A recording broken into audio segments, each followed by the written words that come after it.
அமலா வந்து நம்ம இது வரைக்கும் ரொம்ப அழகாக பார்த்துருக்கோம் படத்தில். இந்த படத்தில் அழகாகவும் இருக்காங்க, அழகாக நடித்தவங்க இருக்காங்க.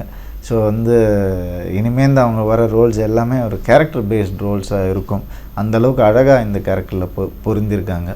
ராகினி திரிவேதின்னு வந்து ஒரு ஆக்ட்ரஸ், கன்னடா ஆக்ட்ரஸ், அவங்க பெங்களூர். அவங்க வந்து ஒரு ரோல் ப்ளே பண்ணியிருக்காங்க. அவங்களும் ரொம்ப நல்லா ப்ளே பண்ணியிருக்காங்க. இதுதான் அவங்களுக்கு முதல் தமிழ் படம். ஸோ 2 ஹீரோயின்ஸுமே ஒண்டர்ஃபுல்லாக பண்ணியிருக்காங்க.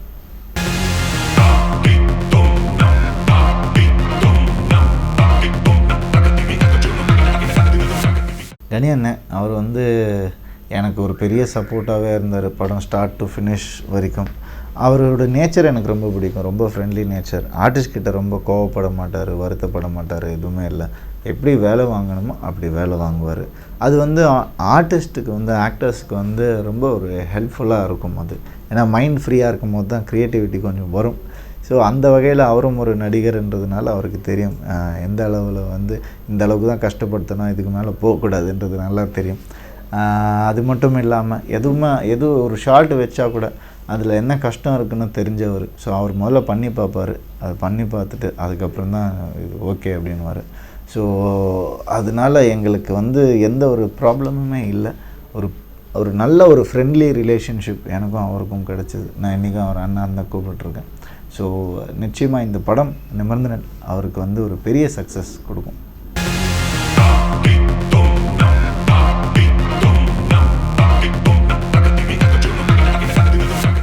எனக்கு வர கேரக்டர்ஸ்லாம் அப்படியே இருக்குது. எதர் வந்து ஸ்போர்ட்ஸ் ரிலேட்டடாக இருக்குது, இல்லை டியூவல் ரோலாக வருது. நீங்கள் வந்து இந்த கேரக்டர் அந்த கேரக்டர் வித்தியாசம் காரணம்னு. பூலோகம் படத்தில் வந்து 15 கிலோ வெயிட் போட்டிருந்தேன். அதுக்கப்புறம் அதுலேருந்து குறைச்சி அரவிந்த் கேரக்டருக்கு வந்து 15 கிலோ குறைச்சி திருப்பி அதே படத்தில் வந்து ரெட்டி கேரக்டருக்காக 10 கிலோ ஏற்றி அந்த டிஃப்ரென்ஸ் காட்டணுன்னு கொஞ்சம் கஷ்டமான வேலை தான் அது. இது டெலிபரேட் அட்டம்ப்ட்னு இல்லை. யாராவது இப்படி டெலிபரேட்டாக பண்ணுவாங்களா? என்னால் முடியலை. ஏன்னா வந்து உடம்பு வந்து அந்தளவுக்கு ஈஸி கிடையாது இறக்கி ஏற்றுறதுன்றது. ஸோ என்னால் வந்து நான் அது பண்ணணும்னு அவசியமே இல்லை. டைரக்டர்ஸ் விரும்புகிறாங்க. ஸோ அது வந்து டெலிபரேட் அட்டம்ப்ட் இல்லை. நான் வந்து வேணும்னே பண்ணுறேன்லாம் அப்படியெல்லாம் எதுவுமே கிடையாது. கேரக்டருக்கு தேவைப்படுது பண்ணுறேன்.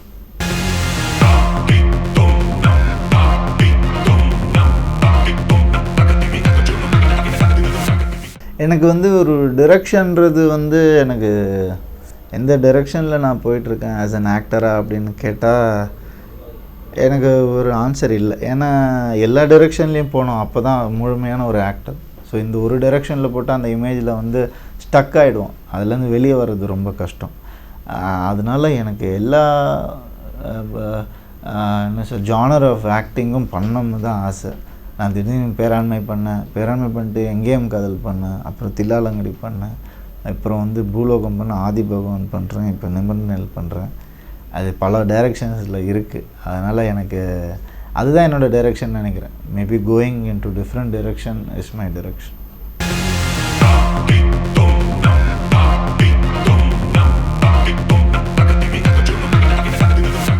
நிமர்ந்தனன் படத்தில் நீங்கள் வந்து ஒரு நல்ல ஒரு ஃபீல் குட் ஃபில்மும், ஒரு நல்ல சோஷியல் அவேர்னஸ் ஃபில்மும், ஒரு நல்ல என்டர்டெய்னரும், இது எல்லாமே சேர்ந்துருந்தால் எப்படி இருக்குமோ அப்படி எக்ஸ்பெக்ட் பண்ணலாம். ஏன்னா இதில் அவ்வளோ இன்க்ரீடியன்ட்ஸ் அடங்கியிருக்கு. என்டர்டெயின்மெண்ட்டுக்கு அளவே இல்லை. வந்து ஃபஸ்ட் ஹாஃபில் வந்து அவ்வளோ ஒரு அழகான என்டர்டெயின்மெண்ட், செகண்ட் ஹாஃபில் வந்து வேறு டோட்டல் என்டர்டெயின்மெண்ட் காமெடியோடு இருக்குது. Songs extraordinary songs. இன்னொன்று, இது வந்து நம்ம எல்லாருக்கும் பிடிச்ச மாதிரியான ஒரு காலத்தில் இருக்குது. அதனால் நமக்கு பக்கத்துலேயே நடக்கிற ஒரு கதை தான். அதனால் எல்லாருக்குமே பிடிக்கும். இன்னொரு விஷயம், சர்டிஃபிகேட் எல்லாருமே பார்க்கலாம், குடும்பத்தோடு பார்க்கலாம். எந்த ஒரு வயலன்ஸோ ஒரு அதிகமான எந்த ஒரு நெருடுற மாதிரியான விஷயம் இந்த மாதிரிலாம் எதுவுமே இருக்காது.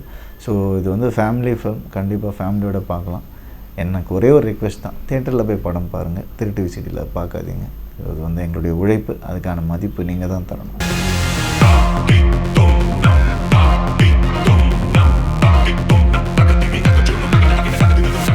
என்னுடைய அண்ணனோட பண்ணுற படம் வந்து உருவாகிட்டு இருக்கு. 2 ஷெட்யூல் முடிஞ்சிட்ருக்கு. நான் நயன்தாரா ஏஜிஎஸ் என்டர்டெயின்மெண்ட்ஸ் கம்பெனியில் வந்து பண்ணிகிட்ருக்கோம். ரொம்ப அழகாக வந்துட்டுருக்கு படம். எனக்கு வந்து இப்போ பெரிய ரெஸ்பான்சிபிள் கேரக்டர் வந்து கொடுத்துருக்காரு அண்ணன். அது வந்து ஒழுங்காக பண்ணிகிட்ருக்கேன்னு நினைக்கிறேன். நல்லா வந்துட்டுருக்கேன். இது இல்லாமல் ஒரு புது டைரக்டர் கூட ஒரு படம் பண்ண போகிறேன். ஒரு எஸ்டாப்ளிஷ் ப்ரொடியூசர் கூட. அது வந்து ஒஃபிஷியலாக இன்னும் அனௌன்ஸ் ஆகலை. ஆன உடனே அதை பற்றி பேசுவோம். அது இல்லாமல் இன்னொரு படமும் பேசிகிட்ருக்கோம். ஸோ ஸ்லோவாக ஒன்று முடிச்சுட்டு ஒன்று பண்ணுற மாதிரி இருக்கும்.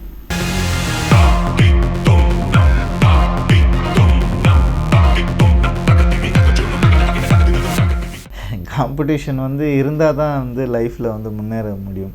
பட் என்னென்னா அதை வந்து ரைவலாக பார்க்கக்கூடாது. காம்படிஷன்றது அதுக்கு தான் அழகான வார்த்தையாக இப்போ சொன்னாங்க. காம்படிஷனில் வந்து எந்த காம்படிஷன் எடுத்துக்கிட்டாலும் அந்த கேம் முடிஞ்ச உடனே ஒரு டென்னிஸ் எடுத்துக்கிட்டாலும் ஒரு ட்ராக் இவெண்ட் எடுத்துக்கிட்டாலும் ஒரு கேம் முடிஞ்ச உடனே ஜெயித்தவனும் தோற்றவனும் வந்து கை கொடுத்துப்பாங்க. அதுதான் காம்படிஷன்னா அதுதான் அழகாக ஸ்போர்ட்ஸ்மேன் ஸ்பிரிட்டில் எடுத்துப்பாங்க. அதுக்கு பேர் தான் ஸ்போர்ட்ஸ்மேன் ஸ்பிரிட்.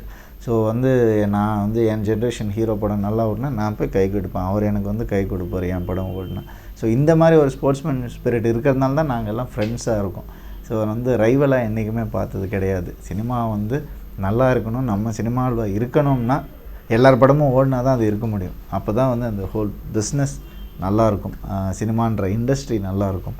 ஸோ அதனால் ரைவலாக நான் என்றைக்குமே பார்த்ததில்லை. எனக்கு நான் தான் ரைவல். வந்து இன்னொரு கேரக்டரோட இது நல்லா பண்ணணும்னு நான் வந்து நினைப்பேன்.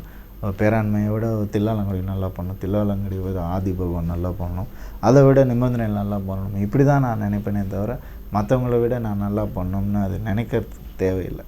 இவ்வளோ நேரம் உங்கள் எல்லாருக்கூடையும் நிமிர்ந்து நெல் படத்தை பற்றி நிறைய விஷயங்கள் ஷேர் பண்ணிக்கிட்டேன். என்னுடைய ஃப்யூச்சர் ப்ராஜெக்ட் பற்றி ஷேர் பண்ணிக்கிட்டேன். இந்த படம் நிமிர்ந்து நெல் இது வந்து நான் நடிக்கிறதுக்கு உண்மையாகவே பெருமைப்படுறேன். எனக்கு வந்து ரொம்ப முக்கியமான படம். இன்ஃபேக்ட் படம் பார்த்துட்டு எல்லோரும் அதான் சொன்னாங்க, ரவிக்கு இந்த மாதிரி ஒரு படம் தான் தேவைன்னு நினச்சிட்டு இருந்தோம், அந்த படம் கிடச்சிருச்சு எங்களுக்கு அப்படின்னு என் ஃபேமிலி ஃப்ரெண்ட்ஸ் எல்லாருமே சொன்னாங்க. ஸோ வந்து அது எனக்கும் அது வந்து ஃபீல் ஆச்சு. ஸோ கண்டிப்பாக இந்த படம் உங்கள் எல்லாருக்குமே பிடிக்கும். எனக்கு வந்து ஒரு முக்கியமான படம் இது.